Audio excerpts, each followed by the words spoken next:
నమస్తే. ప్రధానమంత్రి నరేంద్ర మోదీకి, అలాగే అమిత్ షాకి. సో, ఎక్కడ చూసినా వీళ్ళిద్దరూ గూడా పెయిర్‌గానే కనిపిస్తూ ఉంటారు గదా మనకి. సో, వీళ్ళిద్దరి మధ్య గొడవంటే ఎవరైనా నమ్ముతారా? మరి ప్రస్తుతానికైతే వీళ్ళిద్దరి మధ్య గూడా గొడవలు మొదలైనయి అనే వార్తయితే వినిపిస్తుంది. అలాగే ఆయన పార్లమెంట్‌కి గూడా అటెండ్ అవ్వడం లేదు అని జెప్పేసి. సో, ఏం జరిగిందసలు? ఎలాంటి నిర్ణయాల మధ్య తేడాలొచ్చి వాళ్ళ మధ్య ఏమైనా ఇష్యూస్ వచ్చినియా? సో, ఇది ఒకసారి మనం చర్చిద్దాము. మనతో పాటు సీనియర్ జర్నలిస్ట్ దాము బాలాజీ గారు. సార్ నమస్తే సార్. నమస్తే. సార్ అంటే జనరల్‌గా ఎక్కడ అయినా గూడా వాళ్ళిద్దరు జోడీగానే కనిపిస్తూ ఉంటారు. సో, గొడవలు అనంటే మనం నమ్మొచ్చు అంటారా? అసలు ఎట్లాంటి గొడవలు వచ్చుంటాయని అనుకోవచ్చు? అమిత్ షాకి, మోడీకి మధ్య గొడవలని, దూరం పెరిగిందని నార్త్‌లో మీడియా రాస్తున్నారు. సో, అసలేంటి కారణం? ఎందుకంటే మోడీ, షా అంటారు వాళ్ళిద్దరిని. మోడీ, షా అనేవాళ్ళు ఒక జంట కవుల్లాగా ఉంటారు. చాణక్యుడు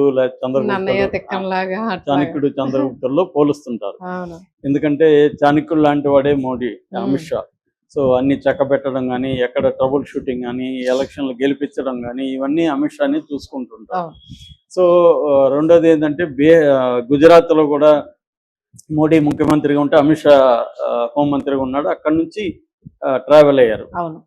వాళ్ళని G2 అని కూడా పిలుస్తారు. G2 అంటే గుజరాత్ 2 అని. సో గుజరాత్ నుంచి చెప్తారని G2 ద్వయంగా కూడా వాళ్ళని నార్త్ మీడియా పిలుస్తూ ఉంటుంది. సో అలాంటిది ఇప్పుడు గత కొంతకాలంగా మోడీ కనబడట్లేదు, ముఖ్యంగా అమిత్ షా కనబడట్లేదు. ముఖ్యంగా ఈ జంజీ ఉద్యమం తర్వాత 20 తర్వాత ఎక్కడా కనబడట్లేదు. 2 వారాల నుంచి ఆయన పార్లమెంట్కి అంటే లోక్సభకు కానీ రాజ్యసభకు కానీ అటెండ్ అవ్వట్లేదు. ఖర్గే కూడా నేను డిమాండ్ చేశాడు, అమిత్ షా ఎక్కడ ఏమయ్యాడు, అమిత్ షా జవాబుదారితనం లేదు, అది ఇదని. తర్వాత మామూలుగా అయితే ఎలక్షన్లు, బై ఎలక్షన్లు జరిగినప్పుడు దాని బాధ్యత అంతా కూడా ఆయనే తీసుకోవాలి. మొన్న దాతియా మధ్యప్రదేశ్లో జరిగింది కానీ, బకింపూర్ బీహార్లో కానీ ఆ ఎలక్షన్లో ఆయన కనబడలేదు, అమిత్ షా కనబడలేదు. సో ఏమైంది ఇప్పుడు? అమిత్ షాకి మోడీకి చెడింది అని ఒక నెరేటివ్ అయితే సర్క్యులేట్ అవుతుంది.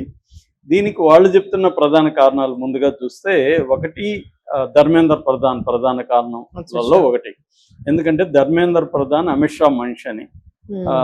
ధర్మేంద్ర ప్రధాన్ని రాజీనామాకి అమిత్ షా ఒప్పుకోలేదని, కానీ మోడీ చివరికి ఒప్పుకోవాల్సి వచ్చిందని. ఎందుకంటే మోడీకి ఏంటంటే ఇది మోడీ మీదకి వెళ్ళిపోయింది ఉద్యమం. మోడీని ఎగతాళి చేయడం, మోడీని బాడీ షేమింగ్ చేయడం, ఎప్పుడూ లేనంతగా మోడీని ఒక బఫూన్ లాగా, ఒక జోకర్ లాగా చిత్రీకరించి అటాక్ చేయడం అనేది జరిగింది. ఇంత జరుగుతున్నా కూడా దాన్ని ఆపడంలో అమిత్ షా ఫెయిల్ అయ్యాడు అనేది మోడీకి అసంతృప్తి ఉంది. ఎందుకంటే శాంతి భద్రతలు ఇవంతా కూడా హోంశాఖ కంట్రోల్లో ఉంటుంది. రెండోది శాంతి భద్రతలు కాదు, ఏ ఇష్యూ వచ్చినా అమిత్ షా ఎంటర్ అయ్యి దాన్ని పరిష్కరించడం అమిత్ షాకి తెలుసు. ఆయన అనుకుంటే సోషల్ మీడియాలో ఎప్పుడూ కూడా ఆపగలిగి ఉండేవాడు. ఎందుకు ఆపలేదు? ఇదంతా కూడా అమిత్ షా వల్లనే. That is number 1. నెంబర్ 2, అసలు ఈ జంతర్ మంతర్ దగ్గర ఇంత పెద్ద విద్యార్థులు వస్తారని ఎవరు కూడా ఊహించలేదు. Intelligence failure. ఇంటెలిజెన్స్ కూడా అమిత్ షా కిందనే ఉంటుంది. సో ఈ ఉద్యమాన్ని అంచనా వేసి దాన్ని పెరగనీయకుండా చూడడంలో అమిత్ షా ఫెయిల్ అయ్యాడు అనేది కూడా ఉంది.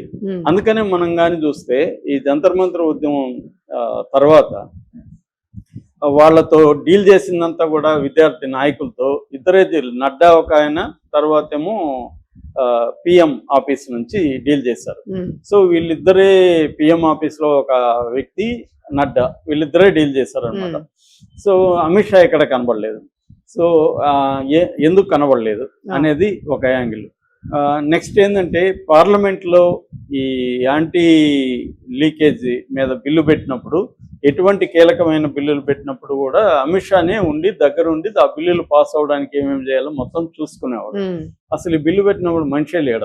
అసలు ఈ మధ్య మీడియాలో కూడా ఎక్కడ కనిపించట్లేదు ఏమయ్యాడు అనేది. ఈ మధ్య ఏంటంటే కొంతమంది ఆయనకి కరోనా అది ఇదని పుకార్లు లేపారు, కానీ వాళ్ళ అమిత్ షా ఆఫీస్ నుంచే కరోనా లేదు, ఏమీ లేదు, ఆరోగ్యంగా ఉన్నాడని మళ్ళీ స్టేట్మెంట్ వచ్చింది.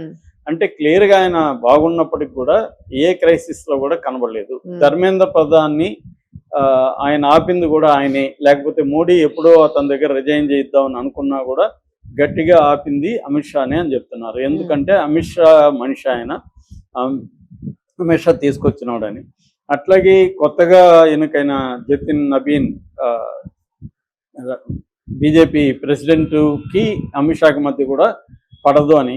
అందుకని ఆయన నియోజకవర్గంలో ఓడిపోవడానికి కూడా అమిత్ షా ఇండైరెక్ట్ కారణం అని కూడా ఒక వార్త వస్తుంది. సో ఓవరాల్గా మోడీకి అమిత్ షాకి మధ్య గ్యాప్ అయితే పెరిగింది. రెండోది ఇప్పుడు ఈ పెల్లెట్లని ఉపయోగించడం, లాఠీ చార్జ్ చేయడం పోలీసులు, ఇవన్నీ కూడా ఇప్పుడు సుప్రీంకోర్టుకి వెళ్ళారు. ఎవరు ఈ కాక్రోచ్ జనతా పార్టీ తరఫున సుప్రీంకోర్టుకి పడింది. సుప్రీంకోర్టు కమిటీని నియమించింది వీళ్ళందరి మీద ఇది పెట్టడానికి, విచారణ జరపడానికి. అంటే పెల్లెట్స్ ఉపయోగించమని వీళ్ళకి ఎవరు ఆర్డర్ ఇచ్చారు. లాఠీ చార్జ్ మామూలుగా ఏమన్నా అత్యవసరం అయితే కాళ్ళ మీద కొట్టారు, తలల మీద కొట్టారు వీళ్ళు. లాఠీ చార్జ్ తలలు పగిలాయి, ముఖాలు పగిలాయి. ఒంటరిగా ఉన్నప్పుడు కూడా వాళ్ళ ఎవరు ఏదన్నా గొడవలో కొడితే ఓకే, ఒంటరిగా నిలబడి ఉన్నప్పుడు కూడా వాళ్ళని చెత్తగొట్టి, ఒక అబ్బాయి మారో నరుస్తుంటే కూడా కొడుతున్నాడు, ఒక మహిళ మీద చెంపదెబ్బ కొడుతున్నారు. ఇలాగ రకరకాల జరిగాయి. సో ఇవన్నీ ఆర్డర్ ఇచ్చింది ఎవరు అంటే ఇదంతా కూడా అమిత్ షానే బాధ్యత వహించాలి అనేది ఒక వెర్షన్ అన్నమాట. అంటే ఇంత ఉద్యమం ముందుకెళ్ళిపోవడానికి, కంట్రోల్ తప్పిపోవడానికి, మోడీని టార్గెట్ చేయడానికి ఇదంతా కూడా అమిత్ షా కారణం అనేది ఒక వెర్షన్ నడుస్తుంది. అట్లాగే ఇప్పుడు E20 పెట్రోల్ ఇంత పెద్ద క్రైసిస్ గా మారిపోతుంటే అమిత్ షానే ఇట్లాంటివన్నీ వచ్చినప్పుడు దాన్ని పెద్దది కాకుండా ఇమీడియట్ గా చేసేవాడు.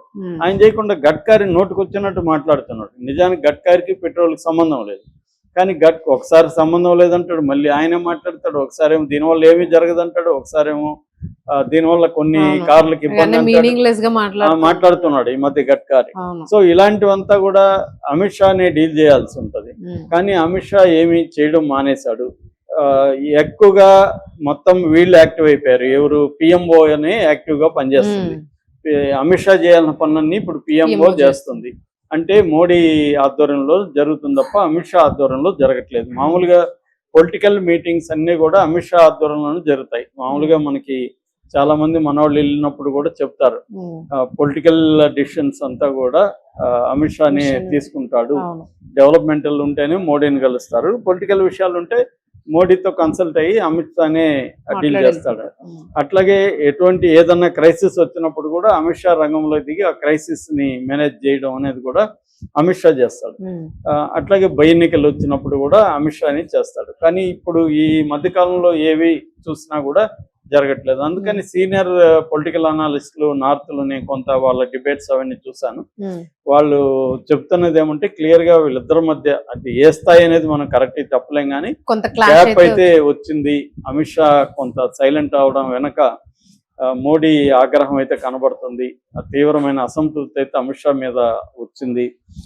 దీన్ని ప్రతిపక్షాలు ఉపయోగించుకుంటున్నాయి. అందుకని ఈ మధ్యకాలంలో మీరు చూస్తే కాక్రోచ్ జనతా పార్టీ కూడా అమిత్ షా రిజైన్ చేయాలి, అమిత్ షా అనే లాఠీ చార్జీకి వీటికి అట్లాగే కేసులు కానీ ఇవన్నీ పెట్టడం కానీ ఇవన్నీ కూడా అమిత్ షా వదిలేశాడు కంప్లీట్ గా.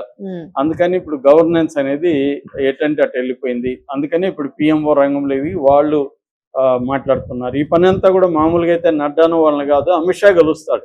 ఇటువంటి క్రైసిస్ ఉన్నప్పుడు అమిత్ షా గెలిస్తే డీల్ చేసే మెథడ్స్ వేరేగా ఉంటాయి. సో ఆయన కలవట్లేదంటే అర్థం మోడీ ఆయన దూరం పెట్టి పిఎంఓకి ఇచ్చాడు పవర్స్. పిఎంఓ తరఫున మోడీకి అనుగుణంగా డిసిషన్స్ వెళ్ళిపోతున్నాయి. అందుకని మోడీ కూడా ప్రధాన్ని రాజీనామా చేయించడం వెనకేందంటే ప్రధాని రాజీనామా చేయకపోతే తన మీదకి వస్తుంది, నెక్స్ట్ మోడీ రాజీనామా చేయాలని డిమాండ్ పెరుగుతుంది. సో ఈ స్థాయి రావడం కారణం అమిత్ షా అనేది మోడీకి ఉంది అనే ఒక యాంగిల్ అయితే చెప్తున్నారు.